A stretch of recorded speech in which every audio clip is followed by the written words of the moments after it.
As mentioned by Karina, most interviews were conducted over the phone. For the interviews, we engaged with our interviewees by video meetings. By doing this, we were able to still observe emotions and body language and made it easier for us to empathize with their interviewees. This photo was taken from an interviewee who expressed their thoughts on social media as well as being healthy versus unhealthy. But before talking about the subject in the photo, I would like to explain how Teju Cole brings up important topics in relevance to the photo. As Teju Cole said, everyone has a physical blind spot, the point where the optic nerve enters the retina. Because that point has no light-detecting photoreceptor cells, we experience a disruption in our visual fields there. But there are other kinds of blind spots that have more to do with denial, along with our seemingly constant capacity for ignoring what's right in front of us or right under our noses. In Teju Cole's book, Blind Spot, Cole takes on a powerful meaning for the phrase blind spot. Through his book, he tries to convey that the act of looking is limited.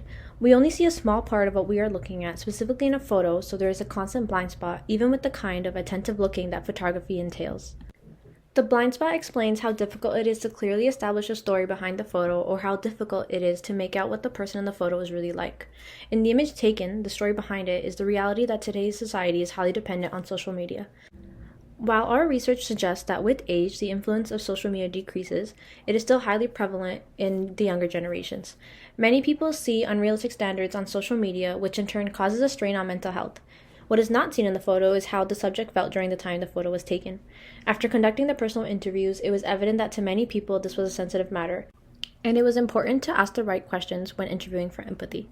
As mentioned in Mixtape 4, building empathy is very important in engaging with the interviewees. Engaging with people directly reveals a tremendous amount about the way they think and the values they hold.